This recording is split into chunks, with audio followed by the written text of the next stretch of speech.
Saya tuh pernah nangis ketika di Bandara Jakarta ketemu orang wireng, serainya serai melarat, jelas melarat. Wireng wis. Niku ketemu saya cium tangan, Gus saya ini itu habis dari Selandia Baru. Kerjanya dia itu ikut apa mancing gitu, mancing ikan tuna di Selandia. Kalau saya di tengah laut itu sampai 2 bulan. Hiburan saya itu hanya ngaji jenengan lewat YouTube. Coba orang di tengah laut ngaji. Wah, itu seneng pojok bumi. Jadi ini umat Rasulullah Shallallahu Alaihi Wasallam. Makanya kalau suwon jenengan yakin saja terhadap syafaatnya Quran, karena semua malaikat itu kena aturan. Di antara aturannya adalah tidak boleh menyiksa orang yang di hatinya ada Al-Quran. Fa innallaha ta'ala la yu'adzibu qalban wa al-Qur'ana, karena Allah tidak akan menyiksa hati yang ada di Quran, yang ada Qurannya. Sehingga memiliki jelas gini riwayat saking Ibnu Katsir, supaya kula percaya, apalagi ini didhawuhkan Rasulullah sallallahu alaihi wasallam bahwa surat Tabarok adalah disebut munjiyah, penyelamat, juga disebut waqiyah, penjaga. Lalu biasanya orang-orang yang enggak percaya syafaat itu pertanyaannya adalah, kan manusia itu wa alaisa lil insani ila masa'a, manusia itu hanya bisa membawa bekal apa yang pernah dilakukan. Itu dijawab oleh ulama-ulama kita ahli sunnah wal jamaah. Entah perlu ditambah An-Nahdliyah apa enggak tahu saya. Saya ini kata orang banyak termasuk pengurus PBNU, tapi saya itu tetap enggak pati srek. Kalau ahli sunnah saja, tidak usah ditambahi An-Nahdliyah. Karena nanti malah enggak global ini, ahli sunnah kok lokal ini jadi ribet. Ya, tapi kalau kita di Indonesia ya ditambahi An-Nahdliyah tidak apa-apa. Karena mau tidak mau memang apa ya, dalam hal ikramus sahabah mungkin kita dengan Wahabi itu sama-sama ikramus sahabah.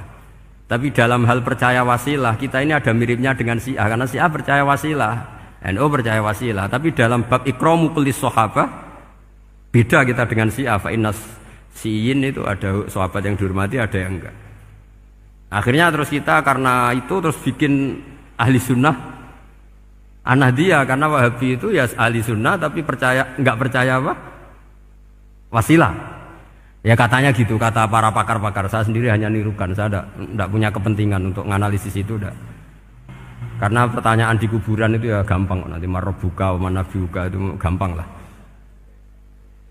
Tapi ada KNU juga, ada nanti Gus pertanyaannya, wama jamiyatuka. Waduh ribet itu, lama-lama wama hizbuka, partai kamu apa? Ribet kan kalau semua orang kreasi nambahin, malah ribet kan. Tapi lewat ngaji ini saya pastikan bahwa apa? Surat Tabarok itu luar biasa. Terus saya teruskan. Wa qad rawat Tabrani wal Hafidz Ad-Diya al-Muqaddasi min tariqi Salam bin Sadrusih qala Rasulullah sallallahu alaihi wasallam suratun fil Qur'ani khosomat an sahibiha hatta adkhalathul jannah. Jadi ada surat di Quran yang mati-matian membela yang hafal sampai surat itu memasukkan orang itu ke surga, yaitu Tabarakalladzi biyadihil mulk. Ini yang An Ibnu Abbas yang qala daraba ba'du ashabin Nabi sallallahu alaihi wasallam khifa'u ala qabrin wa wala yahsibu annahu qabrun. Fa idzan qabru insanin yaqra'u suratal mulki hatta khatamaha. Fa atan Nabiyya sallallahu alaihi wasallam faqala hiyal mani'ah hiyal munjiyah tunjihi min adzabil qabri. Jadi ada sahabatnya Nabi karena kemalaman dia bikin tenda di kuburan. Dia enggak ngira kali itu kuburan. Ternyata di situ ada orang Sohibul Qabri ini baca surat Tabarok. Baca surat Tabarok. Kemudian peristiwa itu dilaporkan ke Rasulullah. Jawabnya Nabi apa? Memang surat Tabarok itu al-mani'ah, yang bisa menghalau atau menolak azab. Terus hiyal munjiyah, memang surat Tabarok itu menyelamatkan tunjihi min adzabil qabri, akan menyelamatkan orang itu dari siksa kubur. Ikut ke sekolah. Wa qala Tabrani haddatsana Muhammad bin Hasan. Terus qala Rasulullah sallallahu alaihi wasallam lawadittu annaha fi qalbi kulli insani min ummati. Karena keramatnya surat Tabarok seperti itu, kata Nabi lawadittu pakai lam taukid. Yakti seneng ingsun annaha di surah yaitu Tabarok fi qalbi kulli insani min ummati. Karena keramatnya surat Tabarok seperti itu, saya suka kalau semua umat saya itu hafal itu. Nah, alhamdulillah barokahnya didikan para kiai, para guru, hampir semua kita ini hafal surat Tabarok.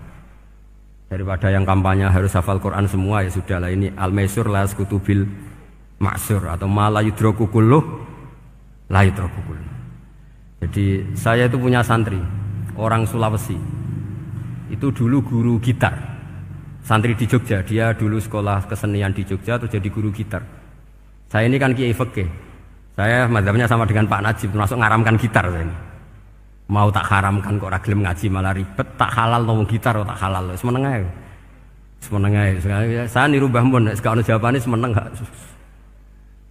Ya takok kadang, Gus, main gitar hukumnya piye? Kurang pegawean tak jawab. Halal tak haram, Gus? Kurang pegawean sejelas. Halal haram tak kok ribet. Tapi yang unik dari itu apa? Tiap tahun Beb itu datang ke saya setor surat Tabarok. Kadang ya setor 5 ayat, 20 ayat, sampai khatam. Naik pesawat dari Sulawesi. Gara-gara ngaji saya, sudahlah Gus, sementing aman. Jadi, aku ning donya wis main gitar saenakku, nak gak apal Tabarok bahaya gitu. Dia ngapalkan, apal betul. Sekarang kemarin setornya khatam. Ya hanya untuk ngelawan malaikat saja itu, untuk ngelawan malaikat itu. Saya kok tertarik gitu. Lah yang repot saya, Beb, saya kiainya ngajarkan itu tapi lupa ngajarkan haramnya yang gitu-gitu. Wah ya ribet ya, sudahlah nanti biar diurusi Allah Subhanahu wa taala. Sudah itu sudah. Karena jadi kiai itu repot. Saya pernah Beb tanggal 1 Syawal itu punya teman zaman di Sarang. Wonge wis wireng kriting soe wis wireng kriting. Jarang ke saya tanggal 1 Syawal kecuali pas itu. Ternyata datang tuh karena teman saya, semakan senior saya, mau teko mau ngijazahi saya. Gus, kowe nak dadi kiai sing hati-hati. Aja geman dalil sing ora iso nglakoni. Ono apa? Dia itu datang ke saya berarti tanggal 2 ya, tanggal 2 sore. Dia itu pas Idul Fitri itu pidato. Man shoma Ramadan wa atba'ahu sitan bin Syawal faka'annama shomat dahrakullah. Itu orang lugu-lugu poso. Bareng tanggal loro pas wandekne rokokan. Terus wong lugu-lugu, wah rugi bah aku poso jebule jenengan ra kena dinut. Jadi semuanya yang poso 6 hari itu ngikuti kiai itu. Ternyata pas disowani pas rokokan, rugi bah aku anut jenengan. Tak nut-nut poso jebule jenengan gak poso. Aku yang meneng ngene, lha opo kowe dalil ngono barang lho, lha opo ora iso nglakoni. Makanya ini hati-hati para kiai, nek dalil sing ora iso nglakoni ora usah. Nak khutbah id ora usah cerita poso 6 hari, kok malah diciri orang. Ya cerita wae wong nak berposo dosane di sepuro insyaallah, pokoke yang gampang-gampang saja. Nak dolan ning gone wong awan-awan dosa ganggu. Nak ra dolan sombong gak gelem silaturahim. Mau ngomong yang umum-umum saja. Jangan dalil poso 6 apa?